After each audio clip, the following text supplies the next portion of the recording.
هو الله الذي لا إله إلا هو الملك القدوس السلام المؤمن المهيمن العزيز الجبار المتكبر سبحان الله عما يشركون. هو الله الخالق البارئ المصور له الأسماء الحسنى يسبح له ما في السماوات والأرض وهو العزيز الحكيم. اسماء اللہ الحسنہ کا آج ہمارا 7واں درس ہے،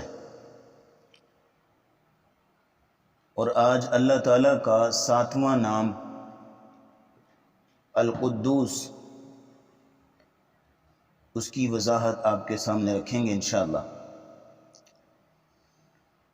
دیکھیں، عربی زبان کا ایک اسلوب ہے، اہل عرب کا ایک اسلوب ہے کہ جس چیز کی جتنی خوبیاں ہوتی ہیں اس کے اتنے زیادہ نام ہوتے ہیں۔ اس لیے آپ کو عربی لغت میں تلوار کے سینکڑوں نام مل جائیں گے، گھوڑے کے 10 نام ملیں گے، کیونکہ اہل عرب کا ایک اسلوب ہوتا تھا کہ جس کی جتنی خوبیاں ہوتی اتنے اس کے نام ہوتے تھے۔ اس لیے ان کے ہاں ایک مقولہ مشہور ہو گیا تھا، کثرت الاسماء تدل علی شرف المسمى۔ کسی چیز کے ناموں کی کثرت اس کے شرف کی دلیل ہوتی ہے۔ تو اس اعتبار سے آپ غور کریں کہ اللہ کے کتنے نام ہیں، تو ہمارے مالک کی کتنی خوبیاں ہیں۔ ظاہر ہے کہ جتنی خوبیاں ہیں اتنے نام ہیں۔ 6 نام اس سے قبل آپ سن چکے ہیں، 7واں نام آج القدوس ہم ذکر کریں گے، لیکن اس کے ساتھ ہی اس کے ہم معنی نام سبوح، اس کو بھی آپ کے سامنے رکھتے ہیں۔ 2 نام ہیں، سبوح قدوس، دونوں کا معنی سیم ہے۔ جس طرح کہ نبی کریم صلی اللہ علیہ وسلم رکوع اور سجدے میں یہ دعا پڑھا کرتے تھے، سبوح قدوس رب الملائکۃ والروح، سبوح قدوس رب الملائکۃ والروح۔ یہ رکوع میں اور سجدے میں یہ دعا پڑھا کرتے تھے۔ اور وطر کے بعد بھی کیا دعا پڑھی جاتی ہے؟ سبحان الملک القدوس، سبحان الملک القدوس۔ اس میں دونوں نام جمع ہیں، تو دونوں کا معنی سیم ہے، اور وہ کیا ہے کہ اللہ کی ذات پاک ہے، ہر عیب سے، ہر نقص سے منزہ ہے۔ ہر قسم کی کسی بھی قسم کی کوئی عیب ہے اس سے اللہ رب العزت پاک ہے۔ جس طرح کہ امام بیہقی رحمہ اللہ نے تعریف بیان کی ہے کہ قدوس وہ ہستی ہے، هو الطاہر من العیوب، جو ہر قسم کے عیب سے پاک ہے، والمنزہ عن الاولاد والانداد، اور ہر قسم کے شریکوں سے، شراکت سے اور اولاد سے اللہ رب العزت پاک ہے۔ اور امام ابن کثیر رحمہ اللہ نے تعریف بیان کی ہے، المنزہ عن النقائص، ہر قسم کے نقص سے پاک ہے اللہ کی ذات، الموصوف بصفات الکمال، اور وہ اللہ کی ہستی ہر قسم کی صفت کمال سے متصف ہے، اس کی ہر صفت ہی کاملہ ہے، اس کی ہر صفت ہی مقدس ہے۔ تو اللہ رب العزت کی یہ دونوں نام اور دونوں مبالغے کے صیغے، القدوس بہت زیادہ پاک، پاک نہیں بہت زیادہ پاک، اور السبوح یہ بھی مبالغے کا صیغہ ہے، یہ بہت زیادہ تسبیح کے لائق، بہت زیادہ پاک۔ القدوس نام قرآن میں 2 مرتبہ آیا، اور دونوں مقام ہم نے دونوں رکعتوں میں پڑھے فجر کی نماز میں۔ ایک سورہ جمعہ میں آغاز میں آتا ہے، یسبح للہ ما فی السماوات وما فی الارض المالک القدوس العزیز الحکیم، اور ایک مقام سورہ حشر کے آخر میں، هو اللہ الذی لا الہ الا هو الملک القدوس السلام۔ یہ 2 مرتبہ القدوس نام ہے، اور سبون قرآن میں سبوحن کے ساتھ نہیں آیا، حدیثوں میں بہت زیادہ ہے لیکن قرآن میں نہیں۔ تو ان دونوں کا معنی کیا ہے کہ اللہ رب العزت ہر قسم کی صفت کمال سے متصف ہے، ہر قسم کے عیب سے پاک ہے۔ کوئی بھی عیب ہو سکتا ہے نا، وہ محتاجی ہے، وہ ضرورت مندی ہے، وہ ان سے پاک ہے، کیونکہ کسی بھی قسم کی عیب، کسی بھی قسم کی محتاجی، ضرورت مندی یہ شان میں کمی کا باعث ہوتی ہے۔ جیسے انسان کو پیاس لگتی ہے تو پانی کی ضرورت ہوتی ہے، انسان تھوڑی دیر کام کرتا ہے تھک جاتا ہے، پھر آرام کی ضرورت ہوتی ہے۔ پھر یہ ہے کہ اللہ رب العزت کو ان میں سے کسی چیز کی ضرورت نہیں، اللہ رب العزت ہر قسم کی اس صفت سے جو عیب والی ہو وہ پاک۔ وَلَا يَعُودُهُ حِفْظُهُمَا، اللہ رب العزت زمین و آسمان کی حفاظت کر رہے ہیں لیکن تھکتے نہیں۔ لا تأخذہ سنۃ ولا نوم، نہ اس کو اونگ آتی ہے نہ اس کو نیند آتی، یہ اللہ رب العزت کی شان ہے۔ اب اگلی بات یہ نوٹ کیجئے گا کہ القدوس اور السبوح یہ اللہ کی تین صفتوں کو بیان کر رہے ہیں، اللہ کی تین صفتیں، جلال، جمال اور کمال۔ جلال کا مطلب کیا ہوتا ہے؟ روب، دبدبا، یعنی اللہ کا جلال ہے۔ اور جمال کا مطلب کیا ہوتا ہے؟ خوبصورتی، یعنی اللہ رب العزت کی خوبصورتی ہے۔ اور کمال کا مطلب کیا ہوتا ہے؟ کہ کامل ہونا، پرفیکشن، یعنی اکملیت۔ کسی بھی چیز میں یہ تینوں صفتیں بیک وقت جمع نہیں ہوتی۔ اگر کسی کے اندر جلال ہوگا، روب ہوگا، تو پھر جمال اور کمال نہیں ہوگا۔ اگر کسی کے اندر جمال یعنی خوبصورتی ہے تو پھر کمال کی خوبصورتی نہیں ہوگی، یا اس کے اندر جلال نہیں ہوگا۔ اللہ رب العزت کی ذات وہ ذات ہے جس کے اندر جلال بھی ہے، روب بھی، جس کے اندر کمال بھی ہے، اکملیت بھی، اور جس کے اندر جمال بھی ہے، خوبصورتی بھی۔ تو اللہ رب العزت نے اپنے لیے یہ نام رکھے ہیں کہ وہ ہر قسم کے عیب سے پاک، وہ بھولتا نہیں۔ لا یضل ربی ولا ینسا، میرا رب بھولتا نہیں، اللہ غافل نہیں ہوتا کسی چیز۔ وما اللہ بغافل عما تعملون، اللہ رب العزت تمہارے امور سے غافل نہیں ہے، بے خبر نہیں ہے۔ اب اگلی بات نوٹ کیجئے گا، قرآن مجید میں یہ جو نام آئے ہیں القدوس اور السبوح، دونوں ایک صفت کو بیان کر رہے ہیں، اور وہ ہے تسبیح بیان کرنا، اللہ رب العزت کی تسبیح بیان کرنا۔ سورہ جمعہ کی پہلی آیت میں آتا ہے یسبح للہ ما فی السماوات وما فی الارض، جو آسمانوں میں جو کوئی زمین میں ہر چیز اس کی تسبیح بیان کر رہی ہے۔ سورہ بنی اسرائیل میں آتا ہے وَإِن مِّن شَيْءٍ إِلَّا يُسَبِّحُ بِحَمْدِهِ وَلَكِن لَّا تَفْقَهُونَ تَسْبِيحَهُ، کوئی چیز ایسی نہیں ہے جو اللہ کی تسبیح نہ بیان کرتی ہو، مگر یہ ہے کہ تم اس کی تسبیح کو نہیں سن سکتے۔ صحابہ اکرام رضوان اللہ علیہم اجمعین نبی اسلام کے پاس بیٹھتے تھے کھانا کھانے کے دوران، تو صحابہ کہتے ہیں کہ آپ علیہ السلام لقمہ توڑتے اور آپ منہ کے قریب لے کے جا رہے ہوتے، ہم اس لقمے سے سبحان اللہ کی آوازیں سن رہے ہوتے تھے، یعنی اس لقمے سے تسبیح کی آواز آ رہی ہوتی۔ اس کا مطلب ہے کہ ہر چیز جو ہے وہ تسبیح بیان کرتی ہے۔ اس لیے ہم کہتے ہیں نا، دروازہ چڑچڑاتا ہے، پرندے چہچہاتے ہیں، کیا پتہ وہ بھی تسبیح بیان کرتے ہیں۔ ہر چیز اللہ کی تسبیح بیان کرتی ہے۔ اور فرشتوں نے کہا تھا وَنَحْنُ نُسَبِّحُ بِحَمْدِكَ وَنُقَدِّسُ لَكَ، دونوں نام یہاں جمع ہے، وَنَحْنُ نُسَبِّحُ بِحَمْدِكَ، یا اللہ ہم تیری تسبیح بیان کرتے ہیں، وَنُقَدِّسُ لَكَ، اور تیری پاکی بیان کرتے ہیں۔ اب اگلی بات یہ نوٹ کیجئے گا کہ قرآن مجید میں 7 صورتیں ایسی ہیں جن کو مسبحات کہا جاتا ہے، 7 صورتیں ایسی جن کو مسبحات کہا جاتا ہے، جو تسبیح سے شروع ہوتی ہیں۔ پہلی تو آپ یہ نوٹ کریں جو بنی اسرائیل ہے وہ بھی تسبیح سے شروع ہوتی ہے، سبحان الذی اسری بعبدہ لیلا من المسجد الحرام الی المسجد الاقصی۔ اس کے علاوہ سورۃ الاعلی جو کہ تسبیح سے شروع ہوتی ہے، اور صیغہ امر سے، آرڈر سے، سبح اسم ربک الاعلی، اپنے بلند رب کی تسبیح بیان کرو۔ اس کے علاوہ جو 3 صورتیں ایسی ہیں جو کہ ماضی کے صیغے سے شروع ہوتی ہیں، سورہ حدید ہے اور سورہ حشر، سورہ صف، وہ شروع ہوتی ہیں سبح للہ ما فی السماوات وما فی الارض، وہ ماضی کے صیغے سے۔ اور 2 صورتیں ایسی ہیں جو مضارع کے صیغے سے، سورہ جمعہ اور سورہ تغابن، یسبح للہ ما فی السماوات وما فی الارض۔ اس پر بھی آپ کو تفسیریں مل جاتی ہیں، 7 مسبحات صورتوں میں بھی لوگوں نے کتابیں لکھی ہیں ان 7 صورتوں کی تفسیر پہ، مسبحات صورتیں۔ یہ 7 صورتیں جو ہے وہ تسبیح سے شروع ہوتی ہیں۔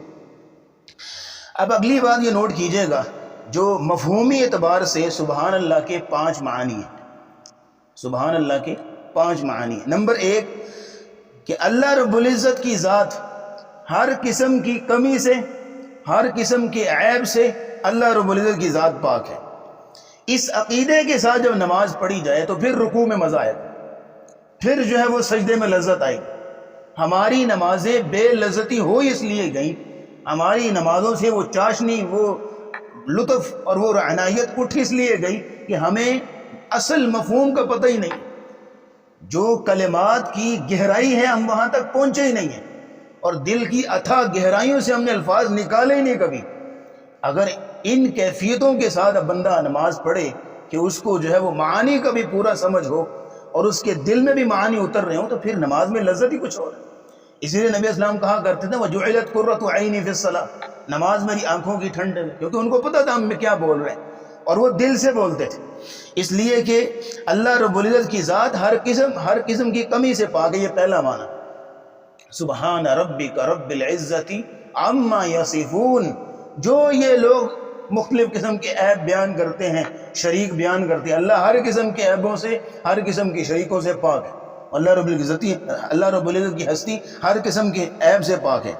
اب ذرا سوچئے کہ اس قدر شان والا رب ہے، اس قدر بے عیب رب ہے، ہم نے اس کا کیا مول کیا، ہم نے اس کی کتنی قدر کی، کیا وفا کی ہم نے اس کے ساتھ۔ حالانکہ وہ اتنی شان والا رب ہے، اس لیے اس نے کہا وما قدر اللہ حق قدری، لوگوں نے اس طرح قدر نہیں کی جس طرح قدر کرنی چاہیے تھی، کیونکہ اتنا بے عیب رب اور اتنی اعلیٰ شان والا رب، اور ہم اس کے ساتھ کیا سلوک کر رہے ہیں، اس کے حکم کو کس طرح ہم جو ہے وہ نعوذ باللہ من ذالک پامال کر رہے ہیں۔ ایک معنی تو یہ ہوا، دوسرا معنی یہ نوٹ کیجئے گا کہ اللہ رب العزت کائنات کا خالق مالک ہے، زمین و آسمان اس نے پیدا کیے۔ اللہ رب العزت اپنی ہر مخلوق میں، اللہ رب العزت اپنی ہر قدرت میں ہر قسم کی شراکت سے پاک ہے۔ یہ دوسرا معنی، اس کا کوئی شریک نہیں، ہر قسم کی شراکت سے پاک ہے۔ اللہ نے اپنی مخلوقات کی ساری وضاحت کی اور فرمایا ھذا خلق اللہ، یہ اللہ کی تخلیق ہے۔ فارونی ماذا خلق الذین من دونی، ذرا مجھے دکھاؤ ان لوگوں کو جن کو تم میرے سوا پوچھتے ہو کیا انہوں نے پیدا کیا۔ وہ ایک مکھی بھی نہیں بنا سکتی، مکھی تو بنانا دور کی بات ہے، مکھی ان سے کوئی چیز چھین کے لے جائے تو واپس نہیں لا سکتی۔ تو یہ پہلا معنی اللہ ہر قسم کے عیب سے پاک، دوسرا معنی اللہ رب العزت کی ذات ہر قسم کی شراکت سے، ہر قسم کی پارٹنرشپ سے اللہ رب العزت کی ذات پاک ہے۔ تیسرا معنی یہ نوٹ کیجئے گا القدوس کا، السبوح کا اور سبحان اللہ کا، کہ اللہ رب العزت کا ہر کام، اللہ رب العزت کا ہر فعل، اللہ رب العزت کا ہر حکم، اللہ رب العزت کی ہر جو اس کی قدرت ہے، حکمت ہے، وہ فضول سے اور بیکار پن سے پاک ہے۔ اللہ کا کوئی کام فضول نہیں ہے، عبث نہیں ہے، اللہ کا کوئی کام، اللہ کا کوئی فعل بیکار نہیں ہے۔ سبحانک ما خلقت ھذا باطلا، ربنا ما خلقت ھذا باطلا، سبحانک، یا اللہ تو پاک ہے، تو نے کوئی بھی چیز، کوئی بھی مخلوق بیکار پیدا نہیں کی۔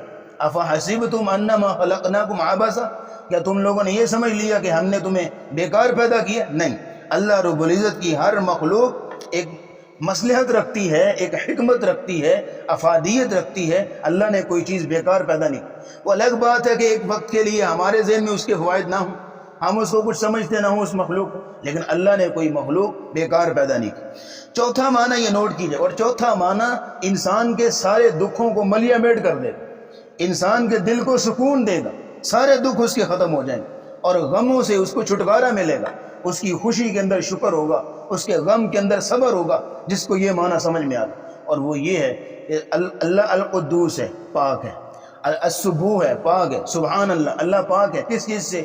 اللہ رب العزت کا میرے بارے میں ہر قسم کا فیصلہ ظلم سے پاک ہے۔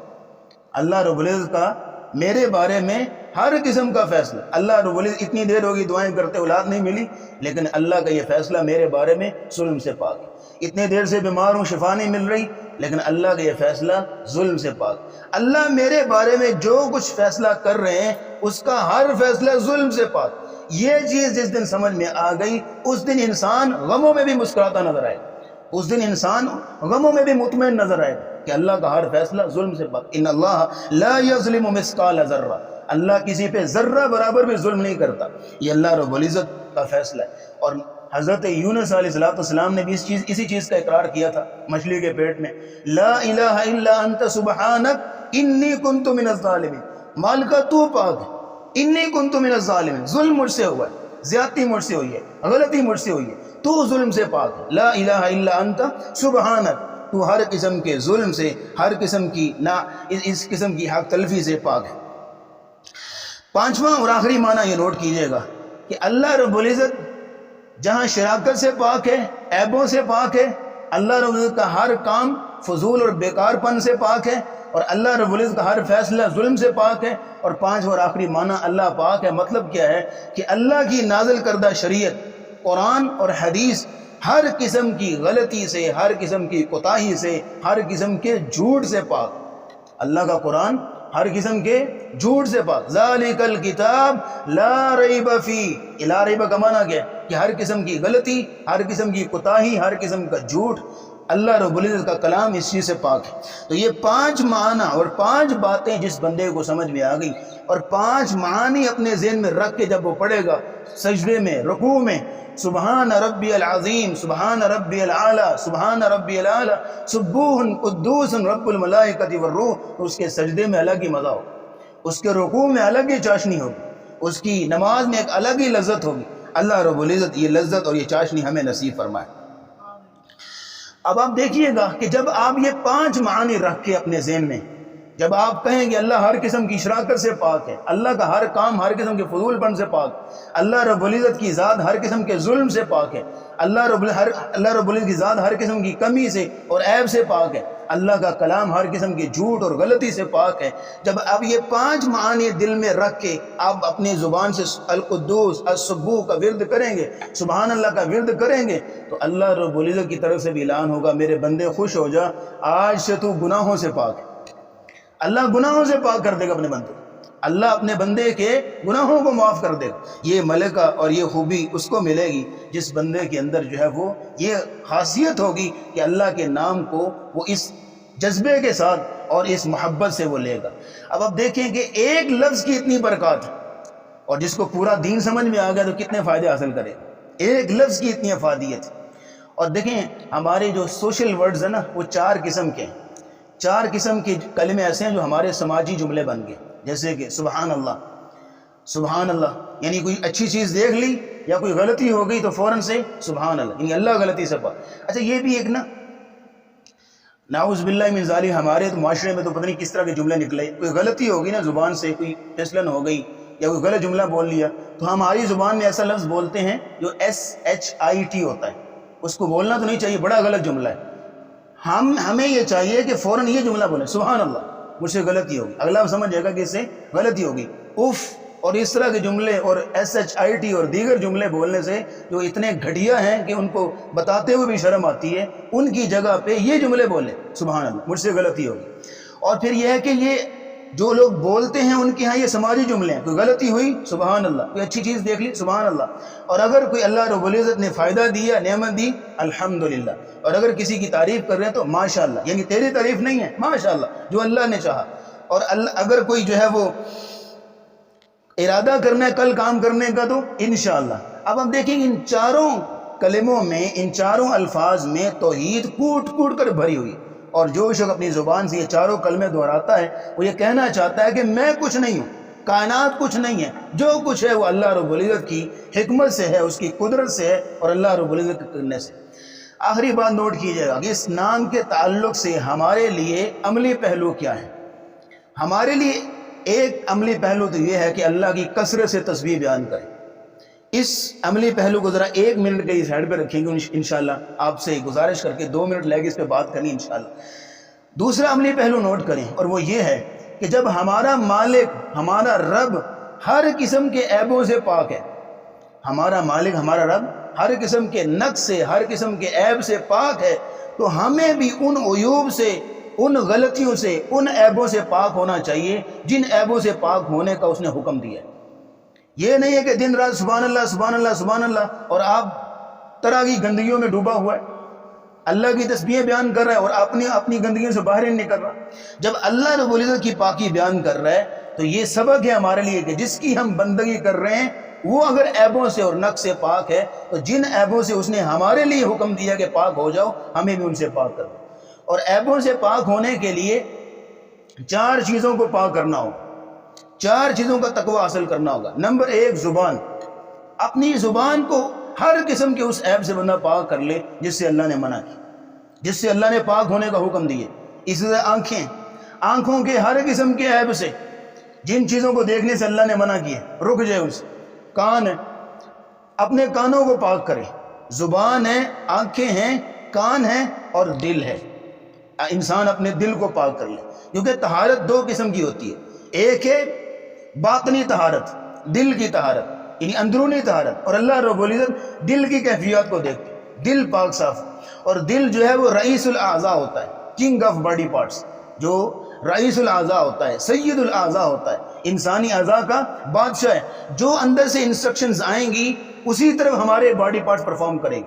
ہاتھ وہی چیز پکڑیں گے جو دل کہے گا، آنکھیں وہی چیز دیکھیں گی جو دل کہے گا، اس لیے اپنے دل کو انسان سٹیبل رکھے، پاک صاف رکھے۔ نبی اسلام نے فرمایا تھا کہ ان فی الجسد لمضغہ اذا صلحت صلح الجسد کلہ، انسان کے جسم میں گوشت کا لوتھڑا ہے، اگر وہ گوشت کا لوتھڑا صحیح ہو جائے تو پورا دل، پورا جسم جو ہے وہ صحیح ہوتا ہے، پورا انسان صحیح ہوتا ہے۔ وَإِذَا فَسُدَتْ فَسُدَ الْجَسَدُ كُلُّ، اگر وہ گوشت کا لوتھڑا جو ہے صحیح نہیں ہے تو انسان کا پورا جسم صحیح نہیں ہوگا، وہ غلط ڈائریکشن کی طرف جائے گا۔ اور فرمایا کہ الا وہی القلب، وہ گوشت کا لوتھڑا دل ہے۔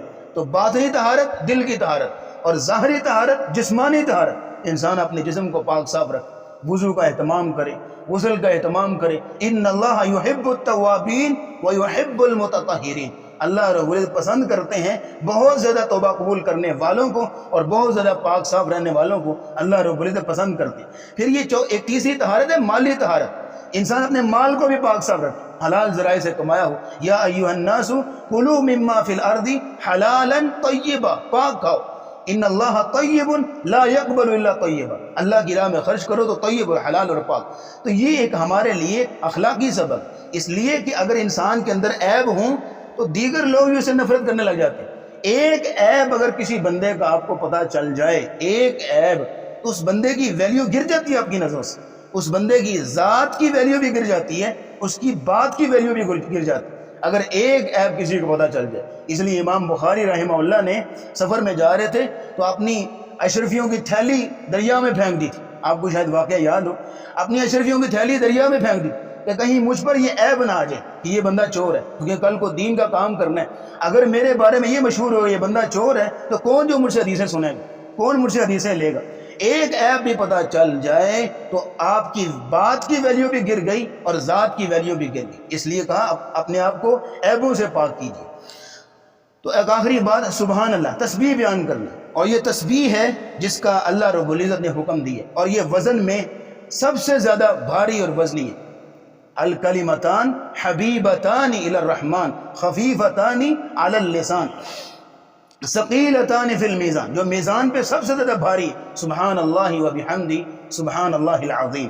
اور آپ یاد رکھیے گا کہ نبی اسلام نے فرمایا والحمد للہ و سبحان اللہ تملأان، نبی اسلام میں ایک مرتبہ سبحان اللہ کہنے سے آپ کا میزان ترازو نیکیوں سے بھر دیا جاتا ہے، اور ایک مرتبہ سبحان اللہ اور الحمدللہ دونوں کلمے اکٹھے بولنے سے زمین و آسمان کا جتنا خلا ہے نیکیوں سے بھر جاتا ہے۔ اور سبحان اللہ گناہوں کے لیے اینٹی بایوٹک، گناہوں کے لیے ایکسیر ہے۔ نبی اسلام نے فرمایا من سبح اللہ فی اليوم 100 مرہ غفرت لہ خطایہ وان کانت مثل زبد البحر، جو ایک دن میں 100 مرتبہ سبحان اللہ و بحمدی پڑھتا ہے اللہ رب العزت اس کے گناہوں کو معاف کر دیتے ہیں، دھو دیتے ہیں، اگرچہ اس کے گناہ سمندر کی جھاگ کے برابر ہی کیوں۔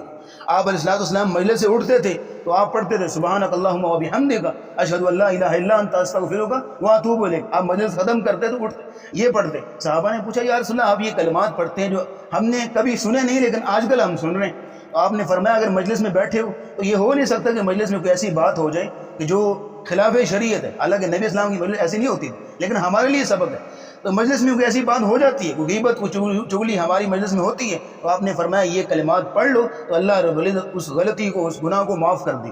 تو تسبیح جو ہے انسان کے گناہوں کے لیے اینٹی بایوٹک، اور اللہ رب العزت کے ہاں سب سے زیادہ محبوب کلمہ بھی یہی ہے، 4 کلمات محبوب الی اللہ، 4 کلمات ایسے ہیں جو اللہ کو بڑے محبوب اور پیارے ہیں، سبحان اللہ والحمد للہ ولا الہ الا اللہ واللہ اکبر۔ اور سبحان اللہ تسبیح ایک ایسی چیز ہے جو آپ پڑھیں تو آپ کی تھکاوٹ بھی دور ہو جائے، جسمانی تھکاوٹ دور ہو جائے۔ ایک تو یہ ہے کہ دل پاک صاف ہوگا، غموں سے نجات ملے گی، دوسرا یہ ہے کہ آپ کی تھکاوٹ تک دور ہو جائے۔ سیدہ فاطمہ رضی اللہ تعالیٰ عنہ آئی رسول اللہ کے، یا رسول اللہ غلام اور لونڈی دیجیے، میں بڑی جو ہے وہ کام کرتی ہوں اور تھک جاتی ہوں، اکیلی ہوں، کوئی غلام اور لونڈی مجھے عنایت کیجیے تاکہ وہ میرا معاون بن جائے، میری مددگار بن جائے۔ تو آپ نے فرمایا کہ میں تمہیں ایسے نسخہ دوں جو تمہارے لیے غلام اور لونڈی سے بھی بہتر ہے۔ کہا کیا ہے؟ کہا جب رات کو سونے لگو، جب تھکاوٹ بہت زیادہ محسوس کرو تو سبحان اللہ، الحمدللہ اور اللہ اکبر 3 کلمات 33 مرتبہ پڑھ لو، اور اللہ اکبر 34 مرتبہ، معذرت کے ساتھ اللہ اکبر 34 مرتبہ، سبحان اللہ 33 مرتبہ، الحمدللہ 33 مرتبہ، اور اللہ اکبر 34 مرتبہ پڑھ لو، یہ 100 تعداد بن جاتی ہے۔ اور نبی اسلام نے فرمایا یہ تمہارے لیے غلام اور لونڈی سے بہتر۔ تو یہ اللہ کا نام القدوس، السبوح اور سبحان اللہ، جس کی یہ افادیت ہیں، جس کی یہ فوائد ہیں، جس کی یہ برکات ہیں، جس بندے کو اس کا معنی سمجھ میں آ گیا اور جس بندے نے اپنی زندگی میں اس نام کو شامل کر لیا، اس کی زندگی میں یہ برکات آئیں گی، یہ افادیتیں آئیں گی۔ اللہ رب العزت ہمارے دلوں میں اپنا اخلاص، محبت اور نیت میں خلوص پیدا فرما دے۔ وآخر دعوانا الحمدللہ رب العالمین۔